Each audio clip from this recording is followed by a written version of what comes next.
नमस्कार विद्यार्थी मित्रांनो, संयुक्त पूर्व परीक्षा गट ब 2022 क्वेश्चन पेपर आजच्या या दिवशी आपण पाहणार आहोत। या क्वेश्चन पेपरच्या माध्यमातून आपण इतिहास या विषयावर जे 15 प्रश्न आयोगाने विचारलेले आहेत ते प्रश्न पाहणार आहोत आणि त्याचबरोबर तो जो घटक आहे तो घटक देखील इथे या ठिकाणी कव्हर करण्याचा प्रयत्न आपला या ठिकाणी असणार आहे। हे लेक्चर देखील एकूण 3 व्हिडिओज मध्ये या ठिकाणी असणार आहे, ज्यामध्ये आपण 1 ते 5 या प्रश्नांसाठी 1 तासाचा एक लेक्चर घेणार आहोत। त्यानंतर 6 ते 10 या प्रश्नांसाठी दुसरं लेक्चर आपलं असणार आहे आणि मग 11 ते 15 प्रश्नांसाठी तिसरं लेक्चर आपलं या ठिकाणी असणार आहे। प्रयत्न माझा असा आहे की प्रत्येक लेक्चर जे आहे हे साधारणतः तासभराचं या ठिकाणी असेल, 60 मिनिटाचं या ठिकाणी असेल, कारण जेणेकरून तुम्हाला जास्तीत जास्त इन्फॉर्मेशन माझ्याकडनं या ठिकाणी मिळवता येईल त्या प्रकारचं नियोजन माझं या ठिकाणी आहे। सुरू करूया आजचं अत्यंत महत्त्वपूर्ण सेशन। पहा, पहिलाच प्रश्न आयोगाने इथे या ठिकाणी विचारलेला आहे, जो प्रश्न 2021 ला रिपीट झालेला आहे। सेम प्रश्न 2021 ला पण या ठिकाणी आलता आणि 22 ला पण या ठिकाणी आला आहे। प्रश्न आहे योग्य जोड्या जुळवा। आता पहा, 1890 ला काय मुंबई गिरणी कामगार संघटना, साहजिकच मुंबई गिरणी कामगार संघटना स्थापन कोणी केली तर नारायण मेघाजी लोखंडे यांनी या ठिकाणी केली। 1918 ला अहमदाबाद टेक्सटाईल लेबर असोसिएशनची स्थापना आहे। तर Ahmedabad textile labour association Mahatma Gandhi यांनी या ठिकाणी स्थापन केलेले आहे, हे मुद्दा या ठिकाणी लक्षात घ्या। त्याचबरोबर 1918 ला मद्रास लेबर युनियन जे आहे तर ते बीपी वाडिया यांनी या ठिकाणी स्थापन केली। आणि तिसरा मुद्दा जो आहे तो म्हणजे 1920 साली all India trade union Congress, ज्याला आयटक आपण म्हणतो, तर आयटक या ठिकाणी स्थापन कोणी केली किंवा आयटकचे पहिले अध्यक्ष कोण आहे तर लाला लजपत राय आहे, हे या ठिकाणी लक्षात घ्या। आयटक आणि इंटक यात गफलत करू नका। आयटक 1920 साली स्थापन झाली आणि इंटक 1949 साली स्थापन झाली। आयटकचे पहिले अध्यक्ष लाला लजपत राय होते आणि इंटक जे आहे पहा all India trade union Congress, ठीक आहे, आणि इंटक या प्रकारचं, ठीक आहे। तर हे जे आहे ना हे 1920 साली स्थापन झालं आणि हे जे आहे ते 1949 ला स्थापन झालं। या आयटकचे पहिले अध्यक्ष लाला लजपत राय आणि इंटकचे पहिले अध्यक्ष सरदार वल्लभभाई पटेल, हे या ठिकाणी लक्षात घ्या। एक बारीक सारीक मुद्दा आता आपण इथे चर्चेला आणू। लाला लजपत राय यांच्याबद्दल या ठिकाणी थोडीशी इन्फॉर्मेशन देतो। जहाल मतवादाचे अत्यंत महत्त्वपूर्ण कार्यकर्ते यांनीच जोसेफ मॅझनीचं चरित्र हे उर्दू मध्ये भाषांतरित केलेलं आहे, हे लक्षात घ्या। 1907 साली पंजाब कोलोनेशन विधेयक बनलं होतं आणि या विधेयकाच्या माध्यमातून चिनाब नदीच्या प्रांतातील पाणी जे लोक वापरतात त्यांची पाणीपट्टी या ठिकाणी वाढवली होती आणि घरपट्टी देखील तिथे या ठिकाणी राहणाऱ्या लोकांची वाढवली होती। म्हणून मग लाला लजपत राय आणि भगतसिंगचे चुलते सरदार अजित सिंह या दोघांनी मिळून काय केलं, एक मोठं आंदोलन या ठिकाणी उभारलं। त्या आंदोलनामध्ये बांके दयाल गुजरानवाला, नाव नीट लक्षात घ्या, बांके दयाल गुजरानवाला तिथं या ठिकाणी यायचे आणि हे बांके दयाल गुजरानवाला त्यांनी एक सुप्रसिद्ध कविता त्या आंदोलनासाठी लिहिली होती। त्या कवितेचं नाव होतं पगड़ी संभाल ओ जट्टा पगड़ी संभाल। तर पगड़ी संभाल ओ जट्टा पगड़ी संभाल ही कविता कोणाची तर बांके दयाल गुजरानवाला। जेव्हा सरदार अजित सिंह भाषणाला उभे राहत त्याच्या आधी या गुजरानवालाची कविता या ठिकाणी पगड़ी संभाल ओ जट्टा पगड़ी संभाल होत होती आणि त्यानंतर त्यांचं भाषण होत होतं, हे लक्षात घ्या। त्यानंतर लाला लजपत रायांना त्या आंदोलनामध्ये अटक झाली, त्यांना देश निष्कासनाची शिक्षा झाली आणि मग लाला लजपत राय अमेरिकेमध्ये गेले। अमेरिकेमध्ये गेल्यानंतर त्यांनी 3 महत्त्वपूर्ण ग्रंथ लिहिले। एक म्हणजे महान शिवाजी, दुसरे म्हणजे या ठिकाणी सम्राट अशोक, एक म्हणजे महान शिवाजी, दुसरा ग्रंथ आहे तो म्हणजे सम्राट अशोक आणि तिसरा आहे तो म्हणजे यंग इंडिया। तर अशा प्रकारचे 3 महत्त्वपूर्ण ग्रंथ त्यांच्या माध्यमातून लाला लजपत रायांनी लिहिलेली आहे, असं एकंदरीत या ठिकाणी पाहायला भेटतं। लाला लजपत राय 1916 साली त्यांनी सॅन फ्रान्सिस्कोमध्ये होम रूलची संघटना पण उभारली होती, हे लक्षात घ्या. म्हणजे होम रूल लीगची एक शाखा जी सॅन फ्रान्सिस्कोमध्ये होती, तर त्या सॅन फ्रान्सिस्कोचे अध्यक्ष लाला लजपतराय होते, हे पण या ठिकाणी लक्षात घ्या. लाला लजपतराय यांनी एक पंजाबी नावाचं वर्तमानपत्र सुरू केलं आणि याचबरोबर लाला लजपतराय यांचं पीपल नावाचं पण एक वर्तमानपत्र या ठिकाणी होतं. लाला लजपतराय मोस्ट इम्पॉर्टंट आहे, लक्षात घ्या. पीपल सर्वंट ऑफ इंडिया या नावाचं संघटन ते 1921 साली सुरू करतायत. 1921 साली पीपल सर्वंट ऑफ इंडिया या प्रकारचं संघटन उभं करतात, ज्याचं मुखपत्र पीपल या ठिकाणी होतं, हे या ठिकाणी लक्षात घ्या. दुसरं एक आणखी नाव होतं बघा, people education society. People education society doctor Babasaheb आंबेडकरांनी स्थापन केली आणि या पीपल एज्युकेशन सोसायटीच्या माध्यमातून 2 महाविद्यालय त्यांनी उभारली. एक मुंबईमध्ये सिद्धार्थ कॉलेज आणि दुसरं म्हणजे औरंगाबादमध्ये मिलिंद कॉलेज, हे या ठिकाणी लक्षात घ्या. तर जर आयोगाने विचारलं पीपल सर्वंट ऑफ इंडिया कोणाची आहे, तर लाला लजपतराय. आणि नुसतं जर विचारलं सर्वंट ऑफ इंडिया कोणाची म्हणजे भारत सेवक समाज, तर काय उत्तर आहे, तर नामदेवराव गोखले. म्हणजे नामदेवराव गोखले म्हणण्यापेक्षा गोपाळकृष्ण गोखले म्हणूया, नामदार गोखले म्हणतात त्यांना ते, आणि गोपाळराव देवधर यांनी भारत सेवक समाज किंवा सर्वंट ऑफ इंडिया स्थापन केलेला आहे. हा महत्त्वाचा मुद्दा आपण या ठिकाणी लक्षात असू द्या. तर या प्रकारची लाला लजपतरायांशी संबंधित महत्त्वाचे मुद्दे आयोग या ठिकाणी परीक्षेला विचारू शकतो. आता पहा बीपी वाडिया. लक्षात घ्या, हे जे बीपी वाडिया होते ना, तर हे बीपी वाडिया हे थिओसॉफिकल सोसायटीचे या ठिकाणी सदस्य होते. थिओसॉफिकल सोसायटी जर आपण पाहिली तर तिची स्थापना तशी पाहिली तर अमेरिकेमध्ये सन 1875 झाली आणि त्यानंतर 1882 साली ती भारतामध्ये आली. भारतामधलं मद्रासच्या जवळ अड्यार जे आहे ना, तर त्या अड्यार या भागामध्ये, मद्रासच्या जवळ अड्यार या भागामध्ये या थिओसॉफिकल सोसायटीचं हेडक्वार्टर होतं, हे या ठिकाणी लक्षात घ्या. मॅडम ब्लावस्तकी आणि कर्नल आल्कॉट, मॅडम ब्लावस्तकी आणि कर्नल आल्कॉट यांच्या माध्यमातून भारतामध्ये ही थिओसॉफिकल सोसायटी स्थापन झाली. 1893ला ॲनी बेझंट भारतामध्ये या ठिकाणी आल्या आणि या ॲनी बेझंटनं मग सेंट्रल हिंदू कॉलेजची स्थापना या ठिकाणी केली. आपल्या भारतामध्ये सेंट्रल हिंदू कॉलेजची स्थापना ॲनी बेझंटने केली आणि त्याच सेंट्रल हिंदू कॉलेजचं रूपांतर बनारस विश्वविद्यालयामध्ये पुढे जाऊन करण्यात आलं, असं एकंदरीत पाहायला भेटतं. ॲनी बेझंट आपल्याला माहिती आहे 1917च्या कलकत्ता काँग्रेस अधिवेशनाच्या अध्यक्ष देखील या ठिकाणी होता आणि होम रूल चळवळीच्या प्रमुख देखील होत्या. या ॲनी बेझंट जे आहे यांनी 2 महत्त्वपूर्ण वृत्तपत्र चालवली होती. एका वर्तमानपत्राचं नाव होतं ते म्हणजे कॉमनवेल्थ आणि दुसरं होतं न्यू इंडिया, हे लक्षात घ्या. कॉमनवेल्थ आणि न्यू इंडिया हे 2 महत्त्वपूर्ण वर्तमानपत्र होम रूलचे मुखपत्र ठरलेले आहेत, हे लक्षात घ्या. लाला लजपतराय जर आपण पाहिलं तर 1920च्या कलकत्ता काँग्रेस अधिवेशनाचे अध्यक्ष राहिलेले आहेत, हे पण या ठिकाणी लक्षात घ्या. बीपी वाडियांबद्दल बोलत होतो मी, तर या बीपी वाडिया यांनी ही मद्रास लेबर युनियन नावाचं संघटन उभं केलं. लक्षात असू द्या मित्रांनो, मद्रास लेबर युनियन हे पहिलं असं संघटन आहे जे भारतातलं कामगारांचं रजिस्टर्ड ट्रेड युनियन होतं. भारतातल्या कामगारांचं रजिस्टर्ड ट्रेड युनियन कोणतं, तर ते मद्रास लेबर युनियन आहे, हे लक्षात घ्या.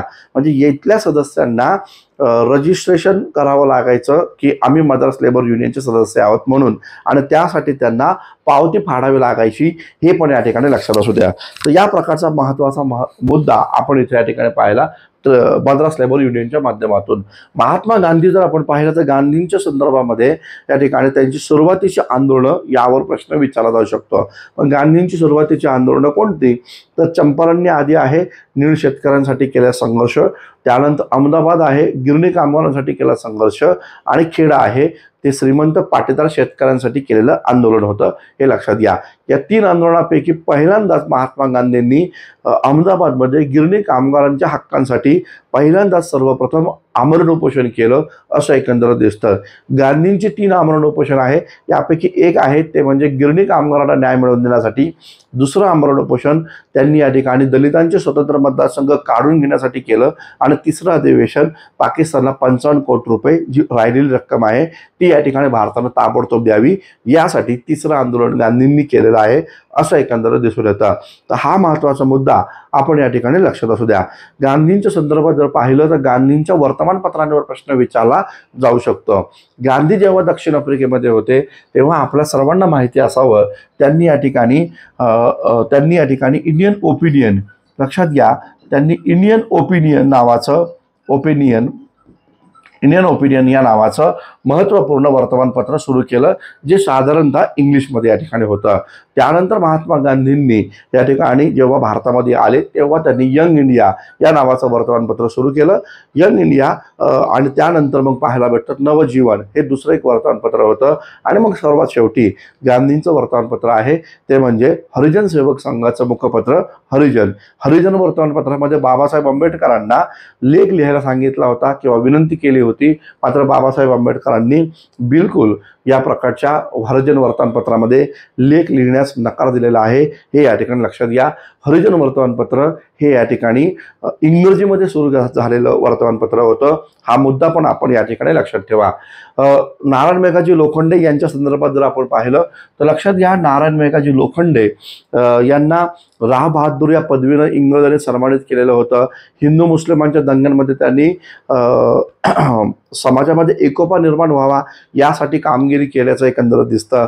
यांच्या कार्यामुळं दुसरा फॅक्टरी ॲक्ट लागू करण्यात आला. यांनी गिरणी कामगारांची पहिली संघटना स्थापन केली भारतातली, ती म्हणजेच मुंबई गिरणी कामगार संघटना. या प्रकारे आपल्याला नारायण मेघाजी लोखंडे इम्पॉर्टंट. 1880 पासून त्यांनी दीनबंधू या वर्तमानपत्रामधनं कामगारांच्या समस्या मांडण्यासाठी काम केल्याचं एकंदरीत पाहायला भेटतं. आता इम्पॉर्टंट लक्षात घ्या, कामगार चळवळीबद्दल आणखी महत्त्वपूर्ण काही कामगार संघटना आहेत, त्यांच्याबद्दल आयोग जरूर या ठिकाणी तुम्हाला प्रश्न या ठिकाणी विचारेल. सर्वात महत्त्वपूर्ण आहे ते म्हणजे कामगार हितवर्धक सभा. लक्षात घ्या, कामगार हितवर्धक सभा याच्यावर प्रश्न विचारला जाऊ शकतो. सत्यशोधक समाजाच्या चळवळीतून आलेले हे 3 कार्यकर्ते यांनी ही कामगार संघटना स्थापन केली. नाव काय आहे? हरिश्चंद्र तालचेरकर. हरिश्चंद्र तालचेरकर हे एक प्रमुख होते. याचबरोबर C.K. बोले जे होते, हे C.K. बोले हे दुसरे महत्त्वपूर्ण प्रमुख कार्यकर्ते. आणि तिसरे जे आहे ते आपल्याला नाव आहे ते म्हणजे भिवाजी नरे जे आहे, भिवाजी नरे यांनी या ठिकाणी स्थापन केले. या तिघांनी मिळून कामगार हितवर्धक सभा स्थापन केलेली आहे, हे लक्षात घ्या. C.K. बोले यांच्या संदर्भामध्ये एक महत्त्वपूर्ण प्रश्न विचारला जाऊ शकतो किंवा एक महत्त्वपूर्ण माहिती देतो. जेव्हा 1924 साली हे मुंबई विधिमंडळाचे सदस्य बनले होते तेव्हा त्यांनी त्या विधिमंडळामध्ये 2 महत्त्वपूर्ण ठराव पास केले. एक म्हणजे अस्पृश्यांना सार्वजनिक ठिकाणी पाणी पिण्याचा अधिकार असला पाहिजे, तो कायदा या C.K. बोले यांनी ठराव मांडला होता आणि तो संमत झाला. आणि दुसरा सर्वात महत्त्वपूर्ण ते म्हणजे ग्रामजोशांची वतनं काढून घेणारा कायदा. तर ग्रामजोशांनी जर का गावातील कार्य धार्मिक पद्धतीने केली नाही तर त्यांची वतनं रद्द करावी या संदर्भातील कायदा C.K. बोले यांनी केल्याचं एकंदरीत पाहायला भेटतं. तर हे अत्यंत महत्त्वपूर्ण कार्यकर्ते, हे पण या ठिकाणी लक्षात घ्या.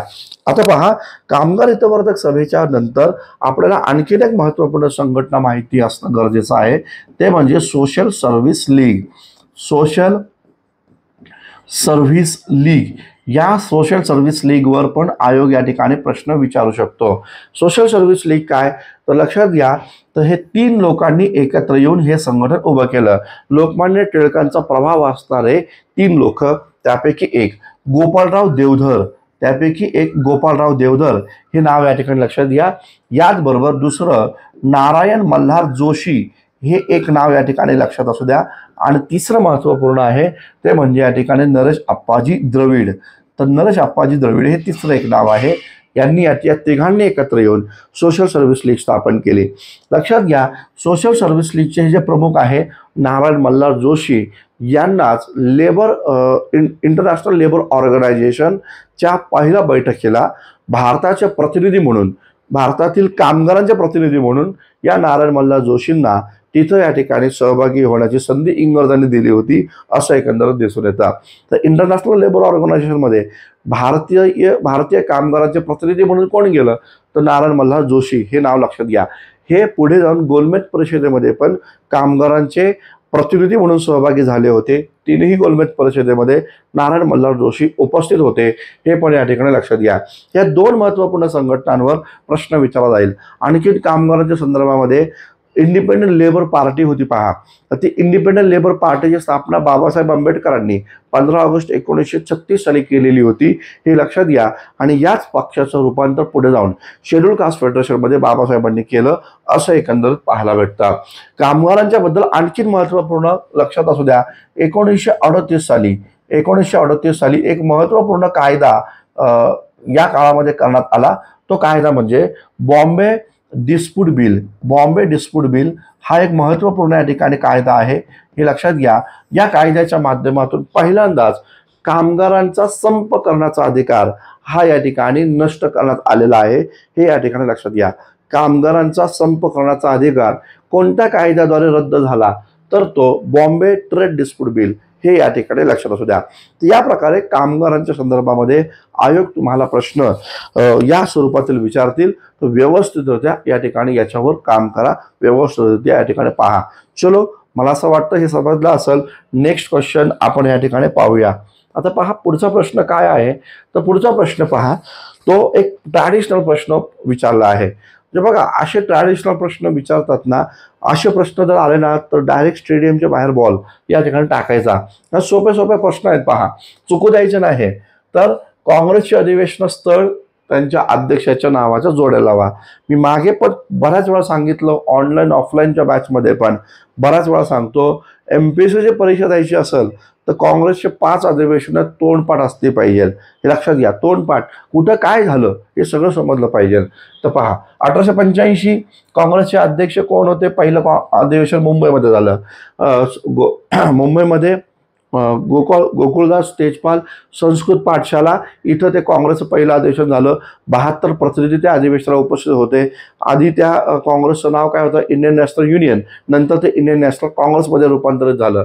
तर कोण होतं हे? तर उमेशचंद्र बॅनर्जी हे अध्यक्ष होते. या व्यक्तीनं ख्रिश्चन धर्म स्वीकारला होता आणि या व्यक्तीला नखशिखांत इंग्रज या नावानं पण संबोधलं जात होतं, हे पण या ठिकाणी लक्षात असू द्या. त्याचबरोबर ही तीच व्यक्ती आहे ज्यानं सेफ्टी वॉल थेअरी सर्वात पहिल्यांदा मांडली. सेफ्टी वॉल थेअरी म्हणजे काँग्रेसची स्थापना ही देशाला स्वातंत्र्य वगैरे मिळवून देण्यासाठी नव्हे, तर इंग्रजांची सत्ता या देशात चिरकाळ टिकावी यासाठी झालेली आहे. अशा प्रकारचा गौप्यस्फोट करणारे हे पहिले आहे उमेशचंद्र बॅनर्जी, हे पण लक्षात घ्या. पुढे दुसरे काँग्रेस अधिवेशन कलकत्ता 1886 साली झालं. ज्या अधिवेशनामध्ये साहजिकच दादाभाई नौरोजी अध्यक्ष त्यामध्ये आहे आणि या अधिवेशनामध्ये दादाभाई नौरोजीनं राणी व्हिक्टोरियाला दीर्घायुष्य लाभावं यासाठी सदस्यांनी प्रार्थना केलेली आहे, असं एकंदरीत दिसून येतं. तिसरा महत्त्वपूर्ण अधिवेशन मद्रासमध्ये झालेलं आहे, जे 1887ला झालं. या अधिवेशनात काँग्रेसनं एका मुस्लिम उमेदवाराला अध्यक्ष केलं होतं. साहजिकच बॅरिस्टर बद्रुद्दीन तय्यबजी हे अधिवेशनाचे अध्यक्ष होते. या अधिवेशनाचं वैशिष्ट्य असं, राष्ट्रीय सामाजिक परिषदेला या काँग्रेसनं जागा दिली आपल्या स्टेजवर आणि मग 25, 26, 27 डिसेंबरला काँग्रेसचे अधिवेशनं, 28, 29 डिसेंबरला राष्ट्रीय सामाजिक परिषदेचे अधिवेशनं. राष्ट्रीय सामाजिक परिषदेचे पहिले सेक्रेटरी D.बा. रघुनाथराव आहे. संस्थापक न्यायमूर्ती रानडे आहे. सामाजिक प्रश्न काँग्रेस अंतर्गत सॉल्व्ह करण्याचा विचार राष्ट्रीय सामाजिक परिषदेनं घेतला होता. जी राष्ट्रीय सामाजिक परिषद 1887 पासून 1894 पर्यंत काँग्रेसच्या स्टेजवरनं होत होती. 1895ला पुण्यामध्ये भरलेल्या काँग्रेस अधिवेशनामध्ये राष्ट्रीय सामाजिक परिषदेला मोठा विरोध झाला, म्हणून वितंडवाद तुटेपर्यंत ताणू नये यामुळं न्यायमूर्ती रानडेंनी काँग्रेसचं अधिवेशन इथून पुढे आता राष्ट्रीय सामाजिक परिषदेचं अधिवेशन इथून पुढे आता काँग्रेसच्या स्टेजवर होणार नाही या प्रकारची भूमिका घेतलेली आहे, असं एकंदरीत दिसून येतं. त्यामुळं 1895 पासून राष्ट्रीय सामाजिक परिषद काँग्रेसपासून विभक्त झालेली आहे. हा सर्वात महत्त्वपूर्ण मुद्दा आपण या ठिकाणी लक्षात ठेवा. पुढचा मुद्दा आपण पाहूया, ते म्हणजे 14 अधिवेशन अलाहाबादमध्ये झालं, ज्यामध्ये काँग्रेसनं एका इंग्रज अधिकाऱ्याला अध्यक्ष केलं होतं, हे लक्षात घ्या. जॉर्ज युले. लक्षात घ्या, हे जॉर्ज युले ही ती व्यक्ती आहे ज्यानं 1861च्या कायद्यावर टीका केली आणि म्हणाले की 1861चा कायदा म्हणजे लहान मुलाच्या हातात दिलेली दुधाची बॉटल आहे आणि म्हणून आता भारताला नवा कायद्याची गरज आहे. यांच्या प्रयत्नामुळेच 1892ला इंग्रज सरकारनं नवा कायदा या ठिकाणी दिला, ज्यामध्ये भारतीयांची विधिमंडळातील सदस्यत्व वाढवून दिलेलं आहे असं एकंदर दिसतं. 5वं अधिवेशन जे आहे ना, तर ते 1889ला झालं. कुठं? तर मुंबईमध्ये झालं. मुंबईमध्ये या अधिवेशनाचे अध्यक्ष सर विल्यम वेडरबर्न होते, हे या ठिकाणी लक्षात घ्या. विल्यम वेडरबर्न हे या ठिकाणी या अधिवेशनाचे अध्यक्ष होते. आता नीट समजून घ्या, या विल्यम वेडरबर्न हे तेच आहे ज्यांनी ब्रिटिश इंडिया कमिटीची स्थापना केली. काय? तर ब्रिटिश इंडिया कमिटीची स्थापना केली आणि या कमिटीचा मुख्य उद्देश भारतीय राष्ट्रीय काँग्रेस आणि ब्रिटिश संसद यांचा दुवा म्हणून काम करणं. लक्षात असू द्या, या ब्रिटिश इंडिया कमिटीनं एक मुखपत्र देखील सुरू केलं होतं, ज्या मुखपत्राचं नाव होतं इंडिया, आणि या मुखपत्राचे संपादक हे दादाभाई नौरोजी होते, हे या ठिकाणी लक्षात असू द्या. लक्षात असू द्या, या संघटनेनं ब्रिटिश इंडिया कमिटी या संघटनेनं भारताचा एका प्रतिनिधीला इंग्लंडच्या संसदेमध्ये पाठवलं, त्याला मेंबर ऑफ पार्लमेंट बनवलं. ती व्यक्ती दादाभाई नौरोजी होती. भारतातील पहिले आणि एकमेव व्यक्ती जे ब्रिटिश पार्लमेंटचे सदस्य बनले ते म्हणजे दादाभाई नौरोजी आहेत, हे या ठिकाणी लक्षात असू द्या. या प्रकारचे महत्त्वपूर्ण 5 काँग्रेसचे अधिवेशन कायमस्वरूपी लक्षात ठेवायचं. याच मुंबईच्या अधिवेशनात लोकमान्य टिळक सर्वात पहिल्यांदा काँग्रेसच्या बैठकीला उपस्थित राहिले. याच काँग्रेसच्या अधिवेशनामध्ये सर्वात पहिल्यांदा एकूण 10 महिला उपस्थित होत्या. त्या 10 महिलांमध्ये एक नाव पंडिता रमाबाई यांचं होतं, हे पण या ठिकाणी लक्षात घ्या. या प्रकारचे महत्त्वपूर्ण मुद्दे आपण इथे या ठिकाणी पाहिले. चलो नेक्स्ट क्वेश्चन जो आहे, तर तो नेक्स्ट क्वेश्चन आता आपण इथे या ठिकाणी पाहूया. प्रश्न क्रमांक 3 आहे.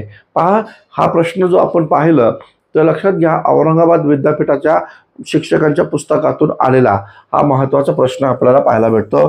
तर मला वाटतं साराभाई जे आहे तर त्यांच्या पुस्तकातला हा प्रश्न आहे.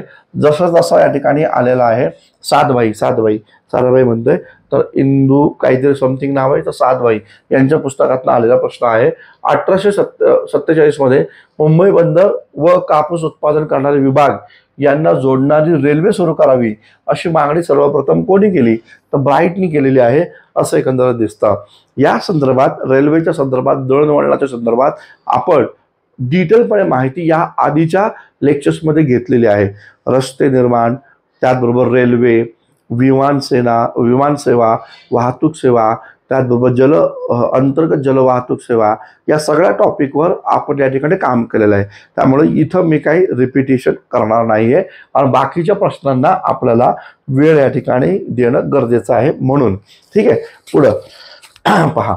यानंतरचा 4था प्रश्न आपल्याला खूप इम्पॉर्टंट आहे, तो नीट समजून घ्या. पहा, 1935 साली, 1935च्या भारत शासन कायद्याद्वारे कोणती संस्था स्थापनेची तरतूद करण्यात आली? म्हणजे 1935च्या कायद्याद्वारे कोणत्या संस्था स्थापन झाल्या असा सरळ उद्देश आहे. Federal court, reserve bank of India, federal railway, आता आणि हाय कमिशन. आता लक्षात घ्या, हाय कमिशन ज्याला आपण उच्चायुक्त या ठिकाणी म्हणतो, तर या हाय कमिशनची नियुक्ती 1919च्या कायद्याद्वारे आहे. 1919च्या कायद्याद्वारे हाय कमिशनर ऑफ इंडियाची नियुक्ती या ठिकाणी आहे. हा महत्त्वपूर्ण मुद्दा या ठिकाणी लक्षात घ्या. सर विलियम मेयर, नीट समजून घ्या, सर विलियम मेयर जे आहे ना, तर ते विलियम मेयर ही ती पहिली व्यक्ती ज्या व्यक्तीला या पदावर नियुक्त करण्यात आलं. तर भारताचा व्हॉइसरॉय आपला प्रतिनिधी UK मध्ये नियुक्त करत होता, तोच हाय कमिशनर ऑफ इंडिया. तर तो पहिला व्यक्ती विलियम मेयर बनला. पहिला भारतीय व्यक्ती कोण होता?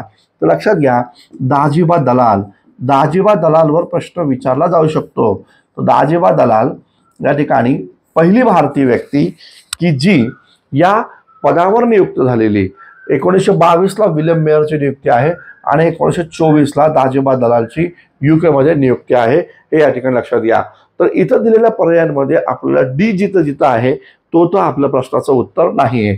तर डी इथं आहे, डी इथं आहे, डी इथं आहे. त्यामुळं ABC हे आपलं उत्तर या ठिकाणी आहे, हे लक्षात असू द्या. या प्रकारे फेडरल कोर्टची स्थापना, रिझर्व्ह बँक ऑफ इंडियाची स्थापना, फेडरल रेल्वेची स्थापना, हे सगळे 1935च्या कायद्याद्वारे झाल्याचं एकंदरीत दिसतं. आता नीट मुद्दा समजून घ्या मित्रांनो. कायदा हा घटक जो आहे तर या घटकावर आयोग नेहमी प्रश्न विचारत आलेला आहे आणि या घटकावर जे प्रश्न विचारले जातात ते जनरली 1919 आणि 1935च्या कायद्यावर असतात. तर कंबाईनचा पेपर देत असताना कोणत्याही परिस्थितीमध्ये 1919 आणि 1935चा कायदा नजरेखाली घालून गेलं तर जाणं गरजेचं आहे, कारण इथं प्रश्न सापडतात तुम्हाला. अगदी 1773 पर्यंतचे कायदे करत बसू नका. 1773चे कायदे गरजेचे आहेत, इम्पॉर्टंट आहेत, पण ते मुख्य परीक्षेच्यासाठी आहेत. राज्यसेवेला त्याच्यावर बरेच प्रश्न विचारले गेलेत, परंतु कंबाईनच्या पूर्व परीक्षेला 1935 आणि 1919चा कायदा मोस्ट इम्पॉर्टंट आहे. आणि म्हणून मग आपण काय करूया, या लेक्चर सिरीजच्या माध्यमातून 1919चा कायदा आणि 1935चा कायदा त्याचे महत्त्वपूर्ण मुद्दे आपण इथे या ठिकाणी समजावून घेऊया. पहा, पहिलं तर पाहूया 1919चा कायदा. नीट समजून घ्या. 1919चा कायदा समजून घेण्यापूर्वी आपण या ठिकाणी सर्वात महत्त्वाचा मुद्दा समजून घेणं गरजेचं आहे, तो म्हणजे मॉन्टेग्यूची घोषणा. मॉन्टेग्यूची घोषणा काय आहे ते लक्षात घ्या. मॉन्टेग्यूची घोषणेची डेट खूप इम्पॉर्टंट आहे. या डेटवर पण प्रश्न विचारला जाऊ शकतो. 20 ऑगस्ट 1917ला भारत मंत्री मॉन्टेग्यूने घोषणा केली, भारताला दर 10 वर्षानं स्वराज्य या ठिकाणी आम्ही देणार आहोत, स्वराज्याचा टप्पा या ठिकाणी देणार आहोत. म्हणजे जेव्हा आम्ही होम रूल चळवळीकडे पाहतो तेव्हा लक्षात घ्या, 1916ला लखनौमध्ये झालेल्या काँग्रेस अधिवेशनामध्ये हिंदू मुस्लिमांचं ऐक्य होतं. ऑल इंडिया मुस्लिम लीग आणि त्यावर काँग्रेस एकत्र येतात आणि ते इंग्रज सरकारला पत्र पाठवतात, ज्याच्यामध्ये डॉमिनंट स्टेटची मागणी करतात, स्वराज्याची मागणी करतात. आणि म्हणून मग इंग्रज सरकारला दखल घ्यावं लागतं. महायुद्धाचा कालखंड आहे, पहिल्या महायुद्धाचा काळ आहे. या काळामध्ये भारतीयांचं सहकार्य मिळणं अपेक्षित आहे. यासाठी इंग्रजांनी ही घोषणा केली, ज्याला आपण मॉन्टेग्यू घोषणा म्हणतो, ज्यामध्ये म्हटलं गेलं की भारताला दर 10 वर्षानं टप्प्याटप्प्यानं आम्ही स्वराज्य देणार आहोत. आणि याचा पहिला टप्पा म्हणजेच 1919चा कायदा, हे या ठिकाणी लक्षात असू द्या. आता नीट समजून घ्या, जेव्हा मॉन्टेग्यूनं भारताला स्वराज्य देण्याची भूमिका किंवा घोषणा या ठिकाणी व्यक्त केली, घोषणा दिली, तेव्हा भारतातील गैरब्राह्मणेतर ब्राह्मणवादी लोक जे आहेत किंवा ज्याला आपण गैरब्राह्मणेतर म्हणतो, तर त्या गैरब्राह्मणेतरांनी या घोषणेला विरोध केलेला आहे असं एकंदरीत दिसतं. म्हणजे ज्याला आपण ब्राह्मणेतर म्हणूया, ठीक आहे, तर ब्राह्मणेतर म्हणूया. तर ब्राह्मणेतर चळवळ जी आहे ना, तर त्या ब्राह्मणेतर चळवळीनं या घोषणेला मोठा विरोध केला. ब्राह्मणेतर चळवळीचं म्हणणं काय होतं? ब्राह्मणेतर चळवळीचं म्हणणं असं होतं, जसं शिक्षणाचं झालं तसं स्वराज्याचं होईल. शिक्षणाचं काय झालं? डाउनवर्ड्स फिल्टरेशन थेअरीच्या माध्यमातून केवळ उच्चवर्णीयांनाच शिक्षण मिळालं, खालच्यांना शिक्षण नाही मिळालं. तशाच प्रकारे जर स्वराज्य तुम्ही आत्ता दिलं तर याचा फायदा पुढारलेल्या जातीचे लोकच घेतील, उच्चवर्णीय लोकच घेतील. खालच्या समूहाला, मागासलेल्या जातींना, ब्राह्मणेतरांना त्याचा फायदा मिळणार नाही. आणि म्हणून स्वराज्य तुम्ही द्यायची घाई करू नका. आणि जर स्वराज्य द्यायचंच असेल तर मागासलेल्या जातींना त्यासाठी स्वतंत्र विशेष रिझर्वेशनची तरतूद करा, अशी भूमिका ब्राह्मणेतर चळवळीनं, जस्टिस पार्टीनं आणि महाराष्ट्रातल्या डेक्कन रयत पक्षानं घेतलेली होती, असं एकंदरीत दिसून येतं. तर या प्रकारे मॉन्टेग्यूच्या घोषणेला अशा प्रकारे भारतीय लोकांचाच विरोध या ठिकाणी राहिलेला होता, हे लक्षात घ्या. आणि म्हणून मग भारतीय लोकांचा जो विरोध या ठिकाणी होता मॉन्टेग्यूच्या घोषणेला, ब्राह्मणेतरांचा जो विरोध होता, त्यामुळं इंग्रज सरकारने दखल घेतली या विरोधाची आणि त्यासाठी एक कमिशन नियुक्त केलं, ज्या कमिशनचं नाव होतं साऊथबोरो कमिशन. लक्षात घ्या मित्रांनो, हे जे साऊथबोरो कमिशन होतं ते कशासाठी स्थापन झालं, तर मागासलेल्या जातींची स्थिती काय आहे त्याचा शोध घेणं आणि या जातींना मुख्य जातींच्या सोबत स्वतंत्रपणे रिझर्वेशनची तरतूद करणं, यासाठी साऊथबोरो कमिशन स्थापन करण्यात आलं होतं. हा सर्वात महत्त्वाचा मुद्दा, हा या ठिकाणी लक्षात घ्या. लक्षात असू द्या मित्रांनो की या साऊथबोरो कमिशनमध्ये एकूण 7 भारतीय सदस्य होते.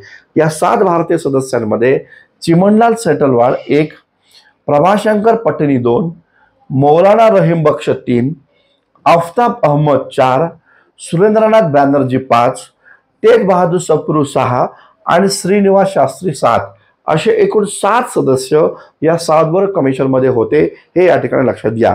सातबारा कमिशनमध्ये खूप साऱ्या लोकांच्या साक्ष झाल्या. बाबासाहेबांची झाली, विरा शिंदेची झाली, परस्पर विरोधी साक्ष होती दोघांची. त्याचबरोबर सरोजिनी नायडूंची झाली, ज्याच्यामध्ये महिलांचं प्रतिनिधित्व त्यांनी केलं होतं. जसं की त्यांनी इथं मागितलं होतं की महिलांना पण मतदान करण्याचा अधिकार द्या.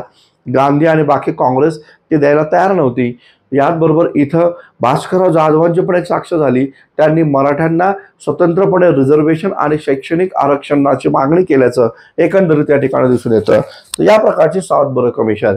सातबारा कमिशननं आपला रिपोर्ट हा मॉन्फोर्ड समितीकडे दिला. मॉन्फोर्ड समिती जी होती, ज्या समितीला या प्रकारचा कायद्याला मूर्त स्वरूप द्यायचं होतं आणि म्हणून मग मॉन्फोर्ड समिती खूप इम्पॉर्टंट आहे. तर या मॉन्फोर्ड समितीमध्ये एक भारतीय सदस्य होते, नाव होतं भूपेंद्रनाथ बसू. हे नाव लक्षात असू द्या. हे तेच भूपेंद्रनाथ बसू आहे जे 1914ला काँग्रेस अधिवेशनाचे अध्यक्ष पण होते, हे लक्षात असू द्या. भूपेंद्रनाथ बसू हे 1914ला काँग्रेस अधिवेशनाचे अध्यक्ष पण राहिलेले आहेत, हे लक्षात घ्या. या समितीमध्ये कोण कोण होते, तर भारत मंत्री मॉन्टेग्यू, व्हाईसरॉय चेम्सफोर्ड, याचबरोबर चार्ल्स रॉबर्ट्स, विल्यम ड्यूक आणि त्याचबरोबर भूपेंद्रनाथ बसू, असे 5 लोकांची ही सदस्य समिती होती. या समितीनं जो कायदा सादर केला, जो अहवाल पाठवला, त्या अहवालावर आधारित 1919चा कायदा बनलेला आहे, हे या ठिकाणी लक्षात घ्या. 1919चा कायदा काय आहे तो आपण इथे या ठिकाणी पाहूया.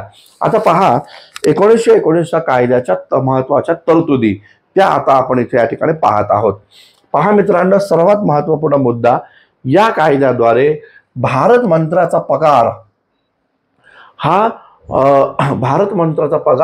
हा भारताच्या तिजोरीतून न देता तो या ठिकाणी इंग्लंडच्या तिजोरीतून द्या, या प्रकारची भूमिका इथे या ठिकाणी मांडलेली आहे, असं एकंदर दिसतं. भारत मंत्र्याचा पगार पहिल्यांदा भारताच्या तिजोरीतून दिला जात होता.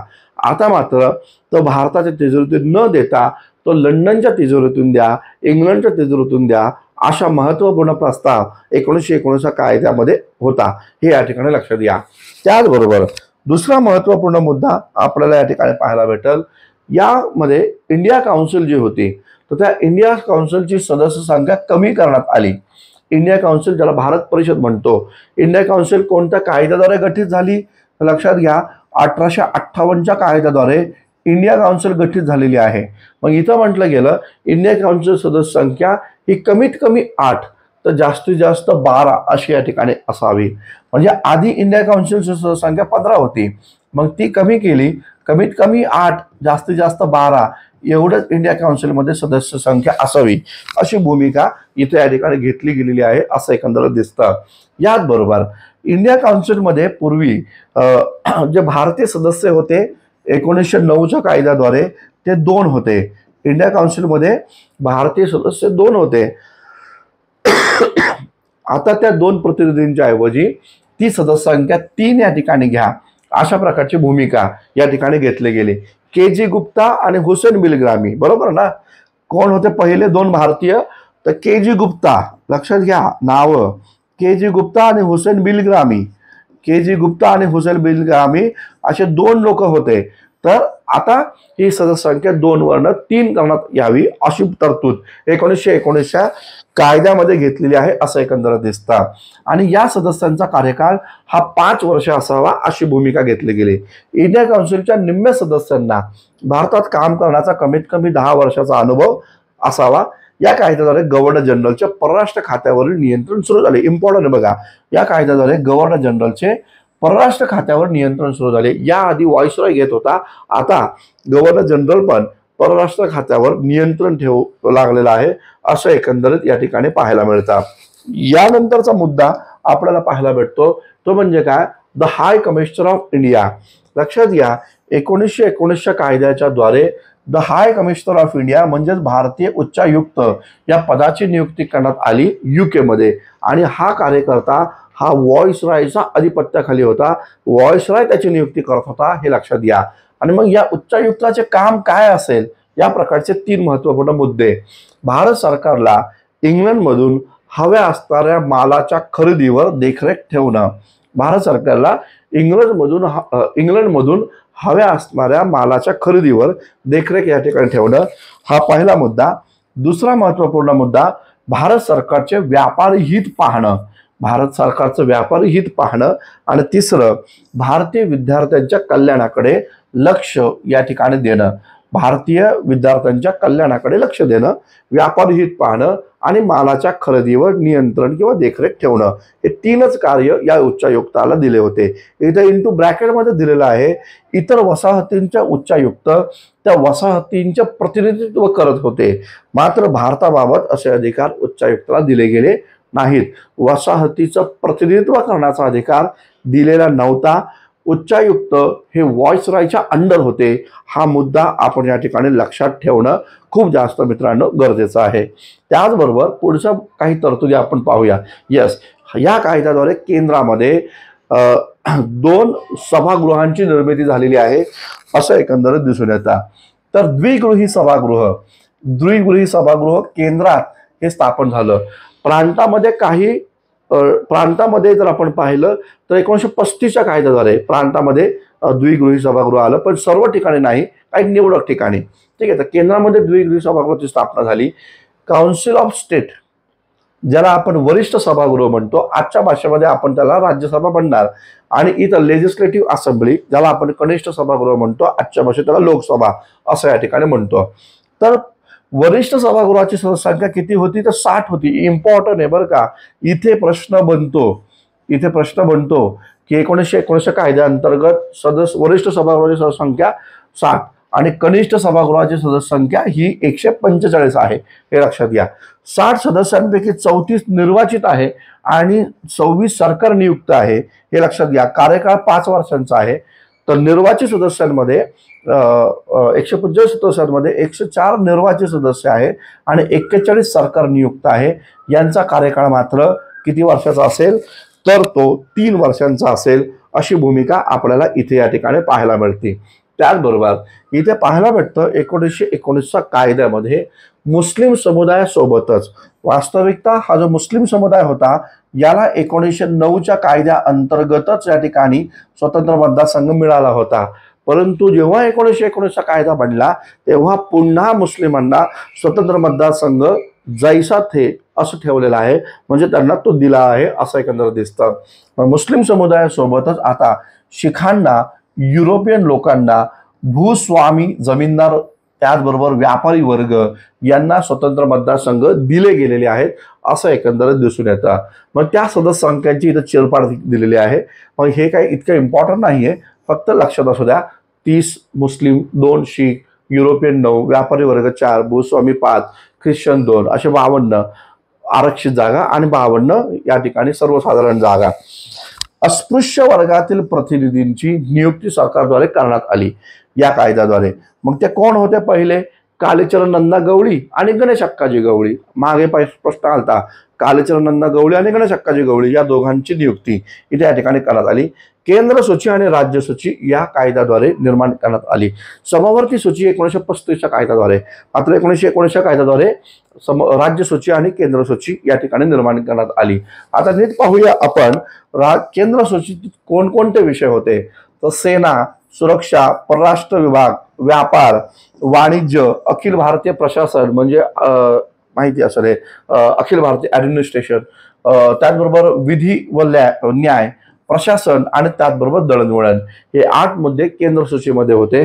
तर राज्य सूचीमध्ये स्थानिक प्रशासन, त्याचबरोबर शिक्षण, आरोग्य, शेती, जलसिंचन आणि पोलीस व तुरुंग या प्रकारचे 6 घटक हे राज्य सूचीतील विषय आहे असं एकंदरीत पाहायला भेटतं.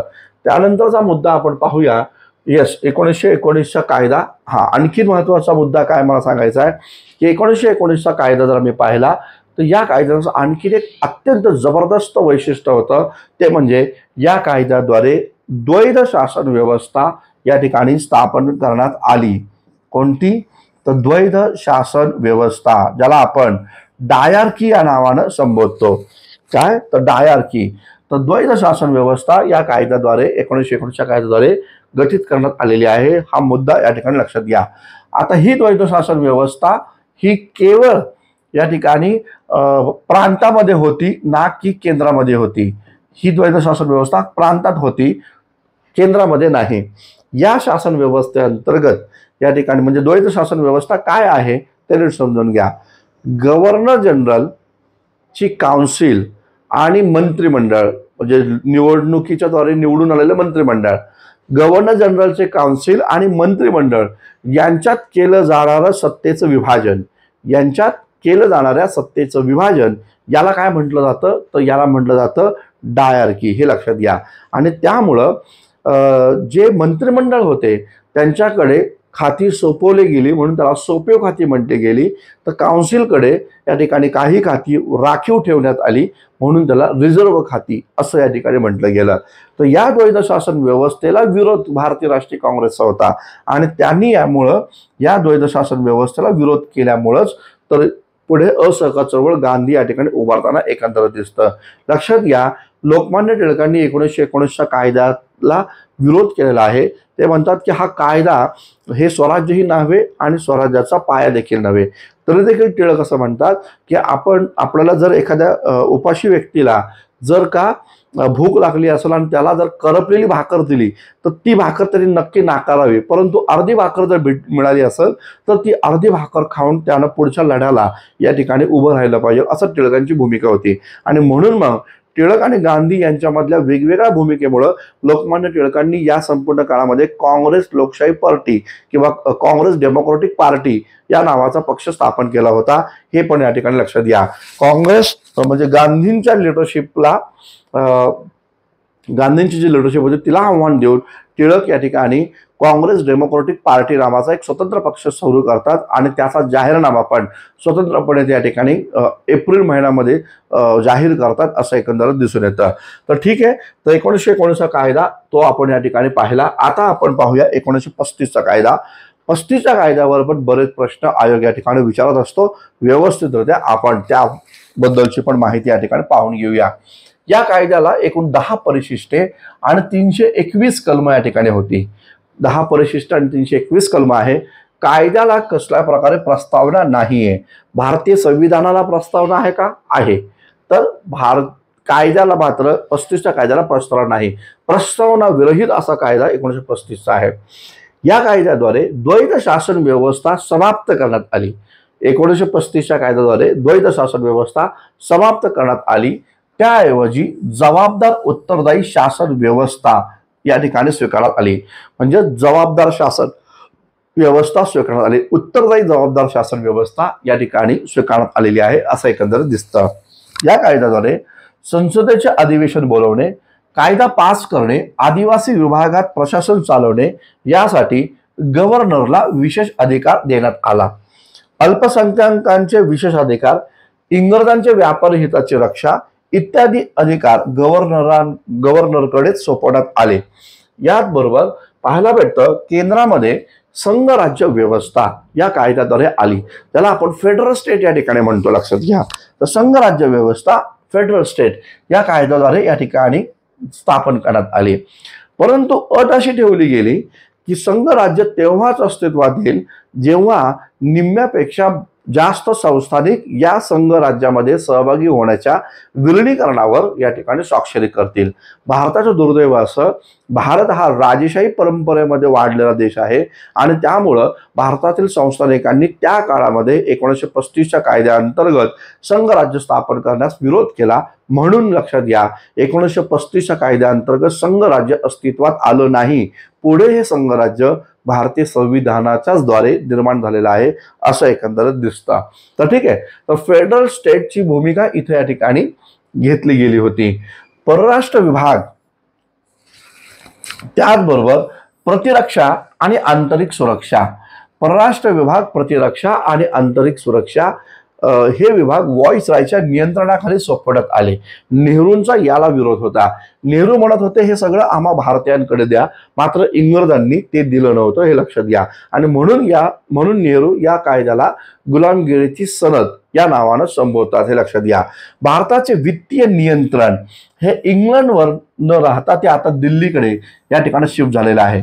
तर वित्तीय नियंत्रण लंडनवरनं दिल्लीला स्थलांतरित करण्यात आल्याचं एकंदरीत या ठिकाणी पाहायला भेटतं. पुढचा मुद्दा आहे तो म्हणजे भारत परिषद. लक्षात घ्या, या कायद्याद्वारे इंडिया काउन्सिलची समाप्ती करण्यात आली.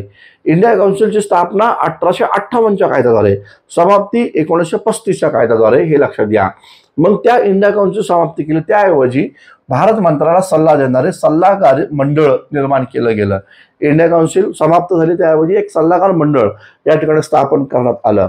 या कायद्याद्वारे एकूण 11% लोकांना मतदानाचा अधिकार दिला गेला.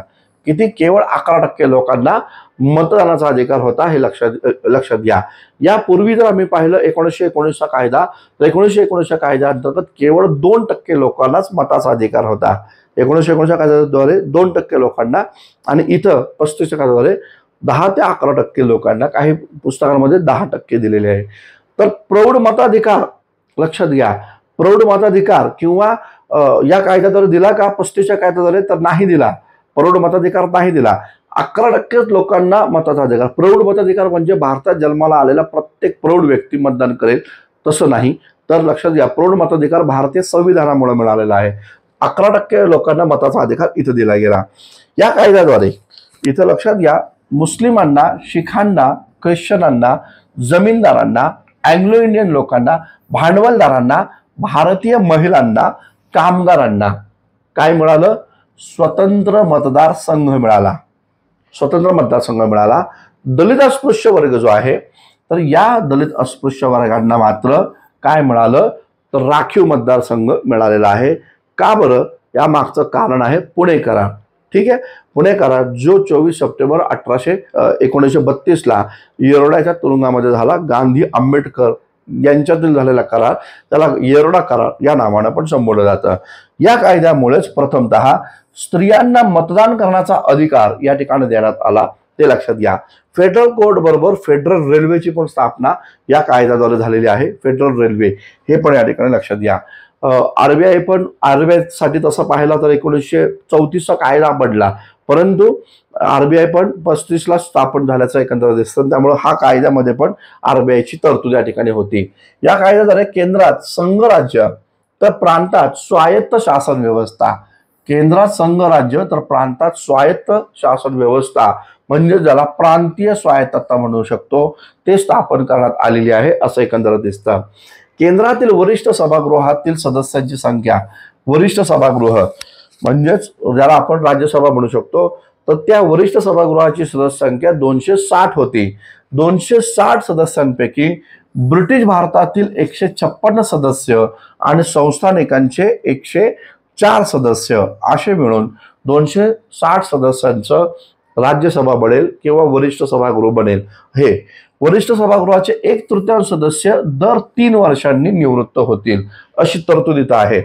कनिष्ठ सभागृहाची एकूण सदस्य संख्या ही 375 या ठिकाणी आहे. त्या 375 पैकी ब्रिटिश भारतातून 250 आणि संस्थानिकांमधनं 125 सदस्यांची निवड केली जाणार आहे. हा तिसरा मुद्दा इथे या ठिकाणी लक्षात घ्या. तर या प्रकारचे मुद्दे लक्षात असू द्या. पहिलं आपण पाहिलं 1919च्या कायद्याद्वारे राज्यसभा किंवा वरिष्ठ सभागृहाची सदस्य संख्या होती 60 आणि कनिष्ठ सभागृहाची होती 145. आता 35च्या कायद्याद्वारे काय झालं तर 260 झाली वरिष्ठ सभागृहाची आणि कनिष्ठ सभागृह 375. नाव नीट, हे आकडे नीट या ठिकाणी लक्षात ठेवा. याचबरोबर आपल्याला पाहायला भेटतं या कायद्याद्वारे संघ न्यायालय स्थापन करण्यात आलं, फेडरल कोर्ट निर्माण करण्यात आलं. केंद्र आणि राज्य किंवा राज्य आणि राज्य यांच्यात झालेला संघर्ष सोडवण्यासाठी त्यांनी फेडरल कोर्ट निर्माण केलं आणि याचबरोबर फेडरल रेल्वे देखील स्थापन करण्यात आली. संपूर्ण भारताला रेल्वेनं जोडण्याच्या इराद्यानं फेडरल रेल्वेची योजना इथंच या काळात करण्यात आली. ब्रह्मदेश आणि ईडन हे 2 देश भारतापासून स्वतंत्र करण्यात आलेले आहे असं एकंदर दिसतं. एकूण 11 प्रांतापैकी 6 प्रांतामध्ये, इम्पॉर्टंट मुद्दा आहे, एकूण 11 प्रांतापैकी 6 प्रांतामध्ये केवळ या ठिकाणी 11 प्रांत होते त्यावेळेस, त्यापैकी 6 प्रांतामध्ये द्विगृही सभागृह या ठिकाणी निर्माण केलं गेलं. प्रांतामध्ये म्हणतो मी. मग कोणत्या प्रांतामध्ये द्विगृही सभागृह आलं? आसाममध्ये, मुंबईमध्ये, मद्रासमध्ये, ओडिसामध्ये, मध्य प्रांत आणि संयुक्त प्रांत या 6 प्रांतांमध्ये द्विगृही सभागृहाची निर्मिती केली गेली. हा कायदा बदलण्याचा अधिकार भारतीय कायदेमंडळाला नसून ब्रिटिश पार्लमेंटला होता. इम्पॉर्टंट आहे, कायदा बदलण्याचा अधिकार हा कोणाला होता, तर हा भारतीय कायदे मंडळाला नसून ब्रिटिश पार्लमेंटला होता. लक्षात घ्या, आपण म्हणतो बघा भारतीय संविधानाचा जवळपास बराच मोठा भाग हा 1935च्या कायद्यामध्ये समाविष्ट होता. आता हे का बरं असं, कारण यामागे असं कारण आहे की भारतीय संविधान जे निर्माण झालं तर ब्रिटिश राजवटीमध्ये जे काही टप्प्याटप्प्यानं कायदे बनवले ब्रिटिशांनी त्या आधारावर झालं. 35चा कायदा बनवण्याची ताकद भारतीय कायदे मंडळामध्ये नव्हती. लक्षात घ्या, कारण हा कायदा बदलण्याची ताकद ब्रिटिश पार्लमेंटमध्ये होती. परंतु ब्रिटिश पार्लमेंटने सांगितलं हा कायदा आम्ही तुम्हाला दिला, आता इथून पुढे तुम्ही तुमच्या पद्धतीचं करा. म्हणून 35चा कायद्याचा अंतर्भाव आपल्याला या ठिकाणी ठेवला गेलेला आहे, हे लक्षात घ्या. तर या प्रकारे महत्त्वाचे मुद्दे आपण इथे या ठिकाणी 35च्या कायद्याच्या संदर्भातील या ठिकाणी पाहिले. पाचवा प्रश्न जो आहे तो या ठिकाणी लक्षात घ्या. म्हणजे 1919 आणि 1935 हे दोन कायदे आपल्या अत्यंत छान पद्धतीने व्यवस्थित झाले. आता जर का याच्यावर कसलाही प्रश्न आला तर तो या ठिकाणी बरोबरच येऊ द्या, त्याचं उत्तर चुकलं नाही पाहिजे, चूक झालं नाही पाहिजे, हे लक्षात घ्या. ठीक आहे, ओके. पुढचा प्रश्न आहे, ब्रिटिशांच्या व्यापारवादी अर्थव्यवस्थेचा खालील कोणता उद्देश होता? व्यापारवादी अर्थव्यवस्था, ब्रिटिशांच्या व्यापारवादी अर्थव्यवस्थेचा खालील कोणता उद्देश या ठिकाणी होता? आता योग्य खालीलपैकी विधानं बरोबर कोणती आहेत? आता पहा, व्यापारी स्पर्धा नको. मला सांगा, ब्रिटिशांचं धोरण राहिलं का की व्यापारी स्पर्धा नको? जर आपण पाहिलं, सन 1600ला ईस्ट इंडिया कंपनीची स्थापना झाली. ठीक आहे, ईस्ट इंडिया कंपनीची स्थापना झाली.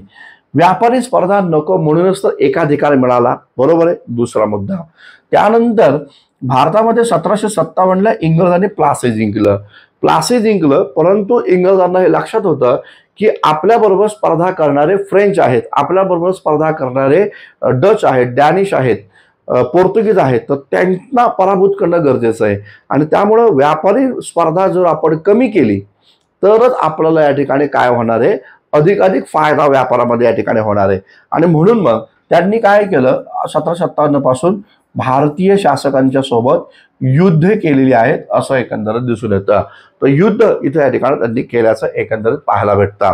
ठीक आहे, पहा, त्यानंतर आपण पाहू शकतो की ब्रिटिशांनी आता या ठिकाणी खाजगी भांडवलदार जे आहे ना, ब्रिटिशमधले खाजगी भांडवलदार, त्यांना 1813ला या ठिकाणी परवानगी मिळालेली आहे असं एकंदरीत दिसून येतं. 1813ला खाजगी भांडवलदारांना परवानगी मिळाली आणि कंपनीचा व्यापारी एकाधिकार जो आहे तो या ठिकाणी समाप्त झालेला आहे असं एकंदरीत दिसतं. मग 1813 नंतर काय, तर 1813 नंतर मोठ्या प्रमाणावर लोक आता या ठिकाणी ब्रिटनमधले खाजगी भांडवलदार भारतामध्ये आलेत आणि त्यांनी गुंतवणूक केली. म्हणजे ते आता या ठिकाणी भारतातनं जास्तीत जास्त नफा कमवण्याचं धोरण या ठिकाणी आखू लागलेले आहेत असं एकंदरीत दिसून येतं. तर हे तर नक्की आहे की जास्तीत जास्त नफा कमवणं हा या ठिकाणी इंग्रजांचं धोरण होतं. जास्तीत जास्त नफा कमवणं हे ब्रिटिशांचं धोरण यामध्ये या ठिकाणी होतं. आणि याच बरोबर भारताच्या आर्थिक घटकांवर नियंत्रण स्थापन करणं हा पण त्यांचा मूळ उद्देश या ठिकाणी होता असं एकंदरीत दिसतं. तर आर्थिक घटकांवर नियंत्रण, तर बी आणि सी हे याचं राईट आन्सर आपल्याला या ठिकाणी पाहायला भेटतं. आता व्यापारी स्पर्धा नको सुरुवातीचं ब्रिटिशांचं धोरण होतं, परंतु 1813 नंतरचा कालखंड जर आम्ही पाहिला तर 1813 नंतरच्या कालखंडामध्ये ब्रिटनचे बरेच खाजगी भांडवलदारांना भारतात गुंतवणूक करण्याची परवानगी दिली. मग हे लोक ईस्ट इंडिया कंपनीसोबत आता स्पर्धा करू लागलेले होते. कंपनीचा व्यापार आणि त्याचनंतर खाजगी भांडवलदारांचा पण व्यापार, असा प्रकारचा व्यापार या ठिकाणी सुरू होत होता. पुढे मग कंपनीचा व्यापारी अधिकार पण काढून घेतला गेला आणि मग खाजगी भांडवलदारच आता मोठ्या प्रमाणात भारतीय पैसा हा लुटण्याचं काम करत होते आणि भारताच्या आर्थिक घटकांवर नियंत्रण प्रस्थापित ठेवू पाहत होते असं एकंदरीत दिसतं. आपण बघा मागे पण पाहिलं कर्झनचं स्टेटमेंट. कर्झन म्हणत होता काय की भारतासारखी वसाहत कायम आपल्या सोबत ठेवणं गरजेचं आहे, तरच ब्रिटिश साम्राज्याचा सूर्य कदापि मावळणार नाही, अशी भूमिका कर्झनने घेतली. रिचर्ड टेम्पलनं पण म्हटलंय, म्हणाल की कायम आपण प्रयत्न केला पाहिजे की भारतावर ब्रिटिशांची सत्ता कायम चिरकाळ कशी टिकेल, कारण भारतामध्ये ही सत्ता ब्रिटिशांची चिरकाल टिकणार आहे या आशेवर ब्रिटनचं भांडवल भारतात मोठ्या प्रमाणात गुंतवलेलं आहे. तर अशा प्रकारची भूमिका रिचर्ड टेम्पलची पण होती. तर सांगण्याचं तात्पर्य काय, अधिकाधिक नफा कमवणं, भारताच्या आर्थिक घटकांवर नियंत्रण प्रस्थापित करणं हे ब्रिटिशांचं व्यापारवादाचं प्रमुख धोरण राहिलेलं आहे असं एकंदर दिसतं. तर मित्रांनो, या प्रकारचं आजचं हे सेशन आपण इथं थांबवूया. पुढचं सेशन लगेच घेऊया. तुर्तास थांबूया. धन्यवाद. Thank you very much.